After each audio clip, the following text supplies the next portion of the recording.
జగన్మోహన్ రెడ్డి గాయంపై నేనెందుకు మాట్లాడాలి అంటూ ఆ స్టార్ హీరో పోసాని కృష్ణమురళికి వార్నింగ్ ఇచ్చారు అంటూ ఒక వార్త సోషల్ మీడియా వేదికగా చక్కర్లు కొడుతున్నటువంటి నేపథ్యంలో ఈ అంశానికి సంబంధించి మనతో మాట్లాడేందుకు ప్రముఖ రాజకీయ విశ్లేషకులు కృష్ణకుమారి గారు మనతో ఉన్నారు. మేడంతో మాట్లాడుతాం. మేడం నమస్తే. మేడం నమస్తే. జగన్మోహన్ రెడ్డి గాయం గురించి నేనెందుకు మాట్లాడాలి అంటూ ఒక స్టార్ హీరో పోసాని కృష్ణమురళికి వార్నింగ్ ఇచ్చారు అంటూ ఒక వార్త సోషల్ మీడియాలో చక్కర్లు కొడుతోంది. ఇంతకీ ఆ స్టార్ హీరో ఎవరు, ఎందుకు పోసానికి వార్నింగ్ ఇచ్చారు అంటే ఏం చెప్తారు? మనకు అసలు స్టార్ హీరో ఎవరు అన్నది అప్రస్తుతం అండి. ఆయన ఎందుకు అలా రియాక్ట్ అయ్యారు అనేది మనకి ఇక్కడ పాయింట్. ఓకే, ఇక్కడ మనకు కావాల్సింది ఏంటి అంటే, హీరో ఒకప్పుడు శ్రీశ్రీ ఓ మాట అనేవాడు, తారీఖులు దస్తావేజులు నాకెందుకు అని. అంటే దీని అర్థం ఏంటంటే, తారీఖుల్లో ఏముంటుందండి, దస్తావేజుల్లో ఏముంటుంది. ఇది కూడా అంతే. అసలు స్టార్ హీరోకి ఫోన్ చేసిన కృష్ణమురళిని అనాలి, పోసాని కృష్ణమురళిని. అసలు ఎందుకు అడగాలి? అసలు సినిమా ఇండస్ట్రీకి జగన్మోహన్ రెడ్డి ఏం చేశాడని, ఏం చేశాడు మీకు గుర్తుండే ఉంటుందిగా. పోయినసారి పవన్ కళ్యాణ్ సినిమా వస్తుందని చెప్పి పవన్ కళ్యాణ్ని రాజకీయంగా దెబ్బతీయటం కోసం కక్షతోటి, వ్యక్తిగతమైన కక్ష, రాజకీయ కక్షతోటి సినిమా టికెట్ల రేట్లు తగ్గించారు. అంటే ఆదాయం తగ్గిపోతే అతనికి మార్కెట్ పడిపోద్ది అని చెప్పి వాళ్ళ వెధవ బుద్ధి అనమాట. కానీ ఇక్కడ చూడాల్సింది ఏంటి అంటే, ఒక సినిమా కొన్ని లక్షల మంది జీవితాల్లో వెలుగు నింపుతుంది. సినిమా పురుడు పోసుకున్నప్పటి నుంచి, అంటే కథతో మొదలైన సినిమా చివరికి ఆ థియేటర్ దగ్గర శనక్కాయలు అమ్ముకునే వాళ్ళ వరకు, సోడాలు అమ్ముకునే వాళ్ళ వరకు, గేట్ కీపర్ల వరకు అందరికీ ఆదాయ వనరేగా. ఇప్పుడు ఒక థియేటర్లో ఒక సినిమా ఆడిందండి, 100 రోజులు ఆడింది. 100 రోజులు ఆడితే ఆదాయం వస్తే ఒక్క ప్రొడ్యూసర్ జేబులోకి వెళ్ళదు కదా. ఒకవేళ ప్రొడ్యూసర్ జేబులోకి వెళ్తే కూడా ఆ ప్రొడ్యూసర్ మళ్ళీ ఇంకో సినిమా తీస్తాడు తప్పితే, సినిమా పిచ్చోళ్ళు సినిమాల్లో డబ్బులు సినిమాల్లోనే పెడుతుంటారు, బయటికి వెళ్ళరు తొందరగా. మహా అయితే ఇంకో థియేటర్ కట్టుకుంటారు, లేదంటే ఏమైనా కాంప్లెక్స్లు కట్టుకుంటారు, ఏదేదో చేస్తారు తప్పితే సినిమాలోనే వాడతారు. పైగా వాళ్ళకి ఇంకో చెడ్డ అలవాటు ఏంటంటే, పోయిన చోటే ఎత్తుక్కోవాలి అనే ఒక దుర్లక్షణం కూడా ఉంటుంది వాళ్ళకి. ఒక సినిమాలో నష్టం వచ్చింది అంటే ఇంక నాకు సినిమా కలిసి రాదేమోలే అని చెప్పి ఆగడు. ఇంకో అప్పు చేసి మళ్ళీ ఇంకో సినిమా తీస్తాడు, ఇంకో అప్పు తీసి ఇంకో సినిమా తీస్తాడు. ఇట్లా ఒక జీవిత కాలంలో ఒక ప్రొడ్యూసరు 10 సార్లు డబ్బులు సంపాదించి 10 సార్లు డబ్బులు పోగొట్టుకుని వయసు అయిపోయి అనాథలుగా చనిపోయిన వాళ్ళు బోలు మంది ఉన్నారు. సరే, ఏది ఏమైనప్పటికీ అది సినిమా మీద ప్రేమ. ఓకే, మరి ఆ సినిమా మీద ప్రేమ ఉండబట్టే కదా వాళ్ళ జీవితాలని త్యాగం. అంటే మంచి సినిమాలు తీస్తున్నారా, చెడ్డ సినిమాలు తీస్తున్నారా, అది నేను ఆ కేటగిరీలోకి వెళ్ళట్లా. అసలు సినిమా ఇండస్ట్రీ గురించి నేను మాట్లాడుతున్నా.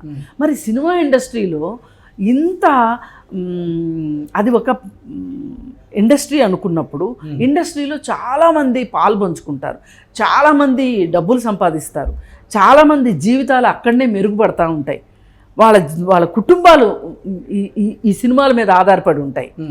మరి ఇన్ని జరుగుతున్నప్పుడు ఆ సినిమా ఇండస్ట్రీని దెబ్బతీయటమే కదా. పవన్ కళ్యాణ్ని దెబ్బతీయటం అంటే సినిమా ఇండస్ట్రీని దెబ్బతీయటమే. అంటే అతని తాలూకు సినిమాని, అతని తాలూకు డైరెక్టర్ని, అతని తాలూకు మాటల రచయితని, 24 క్రాఫ్ట్స్ అందరినీ దెబ్బతీసినట్టే కదా. అది అయిపోయిన తర్వాత సినిమా థియేటర్లో ఎంత మొత్తుకున్నారండి, లబ్బును మొత్తుకున్నారు కదా వాళ్ళు. సినిమా థియేటర్లో ఏంటి, ఎదురుగా కూర్చొని మొక్కజొన్న కండ్లు అమ్ముకునేవాడి దగ్గర నుంచి, సోడాలు అమ్ముకునేవాడి దగ్గర నుంచి, ఆ సినిమాకి రిక్షాల్లో వచ్చేవాళ్ళు ఉంటే రిక్షాల దగ్గర నుంచి అందరూ ఎంత బాధపడ్డారండి. ఇదంతా చేశారు కదా. మరి ఇదంతా చేసినప్పుడు నువ్వెందుకు మాట్లాడాలా? కృష్ణమురళి అనే మనిషి, ఈయన సినిమా, ఆయనకేదో పోస్ట్ కూడా ఉంది కదా సినిమా ఇండస్ట్రీకి సంబంధించి మనిషి అని చెప్పి. ఆ గవర్నమెంట్లో ఆయనకు పోస్ట్ ఇచ్చారు పాపం. ఎందుకంటే పచ్చిగడ్డేసి ముందు పచ్చిగడ్డి కట్టి గుర్రాలను బరిగెట్టించడం వైసీపీ పార్టీకి బాగా అలవాటు. అలా ఎప్పుడంటే అప్పుడు, ఎలా అంటే అలా నోరేసుకుని పడిపోయే కృష్ణమురళికి ఏదో ఒక పోస్ట్ ఇస్తే అలా పడి ఉంటాడు అనే ఉద్దేశంతో వెనక ముందు చూసుకోకుండా మాట్లాడతాడు అనే ఉద్దేశంతో కృష్ణమురళికి ఆ పోస్ట్ ఇచ్చారు. ఓకే, అది వేరే విషయం. అయితే మరి నువ్వు అలాంటప్పుడు నువ్వు మాట్లాడాలి కదా. అది అయిపోయింది. అయిపోయిన తర్వాత సినిమా వాళ్ళందరూ ఈ సినిమా హీరోలు అందరూ కలిసి ఈ ప్రొడ్యూసర్స్ అందరూ సినిమా హీరోల్ని వేడుకున్నారు. ఏమని? మేము వెళ్తే విలువ ఉండదు అక్కడ, మేమంతా ఏదో ఒక సామాజిక వర్గం అనే పేరుతోటి మా మీద కక్ష తీర్చుకుంటున్నాడు జగన్మోహన్ రెడ్డి.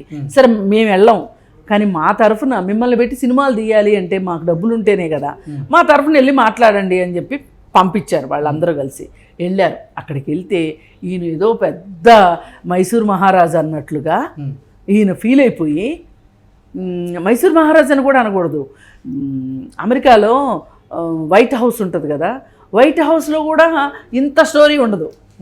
ఎక్కడో దిగి ఎక్కడి నుంచి ఎక్కడికో నడుచుకుంటా వెళ్ళే అవసరం. ఆ రోజు సినిమా యాక్టర్ల మొహాలు చూడాలండి, కత్తి వాటికి నెత్తురు చుక్క లేదంటే నమ్మండి. సినిమా హీరోలు అందరూ ఇంత బతికి ఇంటెనకమాలు చచ్చినట్టుంది, మేమేంటి ఈ సీఎం దగ్గరికి రావటమే, అసలు వాళ్ళు ఎక్కడికి వెళ్ళి ఉంటారంటే ఈ రాష్ట్రం ఎందుకు విడిపోయిందిరా దేవుడా అనే దాకా వెళ్ళారు వాళ్ళు. మన కర్మ ఇట్లా కాలింది ఏంటి, ఇక్కడ దాకా వచ్చాము, ఇక్కడికి వస్తే మనని ఒకప్పుడు రామోజీ ఫిల్మ్ సిటీలో ఇట్లాగే కార్లన్నీ ఓ చోట ఆగిపోయాయి. ఆగిపోతే కుక్క పిల్లల్ని ఎక్కించుకున్నట్టు బస్సుల్లో ఎక్కించుకొని లోపలికి తీసుకెళ్ళేవాళ్ళు. పోనీ సీఎం కూడా అట్లా ఒక చోట కారు పెట్టి నడుచుకుంటూ వెళ్తా కదండి ఇంట్లోకి.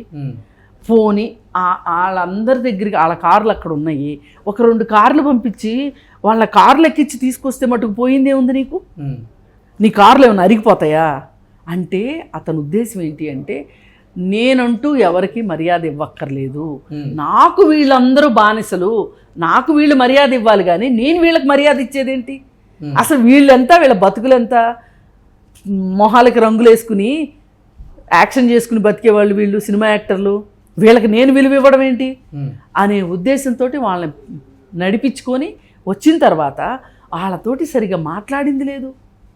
ఈయనకేదో నోటి ముత్యాలు రాలిపోతాయి అన్నట్లు మాట్లాడుకోకుండా మేకపోతు గాంభీర్యం నటిస్తా అన్ని విజువల్స్ బయటకు వచ్చినాయి. అయితే పాపం చిరంజీవి గారికి కొంచెం వినయం ఎక్కువ, అవసరానికి మించిన వినయం. ఆ వినయంతో ఆయన దగ్గరికి వెళ్ళి ఏదో చెప్పబోతూ వంగాడని ఆ విజువల్ని బయటికి పంపించారండి. ఇది ఎంత దుర్మార్గం అంటే, ప్రాధేయపడ్డాడు చిరంజీవి అనే మాట తీసుకొని వచ్చి అతన్ని అపహాస్యం పాలు చేశారు చిరంజీవిని. మరి ఇంత చేసిన వాళ్ళు ఇదంతా అయిపోయాక సినిమా ఇండస్ట్రీ ఆంధ్రప్రదేశ్లో నిలదొక్కుకోవటం ఎట్లా అనే దానికోసం ఏమీ చెయ్యకపోగా పైగా విజయసాయిరెడ్డిని పార్లమెంట్లో ఏం మాట్లాడిచ్చారు వీళ్ళు. అసలు ఈ సినిమా హీరోలకి ఇన్ని డబ్బులు ఇవ్వడం ఏంటండి, అసలు ఈ రెమ్యూనరేషన్ ఏంటి అని మాట్లాడాడు. అంటే ఈ రెమ్యూనరేషన్లు పెరిగిపోవటం వల్ల పవన్ కళ్యాణ్కి డబ్బులు వస్తున్నాయి కాబట్టి ఆ డబ్బులతోటి పార్టీ నడిపేసేసి మన కాళ్ళకి అడ్డం పడుతున్నాడు పవన్ కళ్యాణ్ అనే ఉద్దేశంతో మాట్లాడడం తప్పితే ఏమన్నా విజయసాయిరెడ్డికి ఈ రాష్ట్రంలో ఇన్ని సమస్యలు ఉన్నాయి, ఈ సమస్యల గురించి ఏ రోజన్నా మాట్లాడా?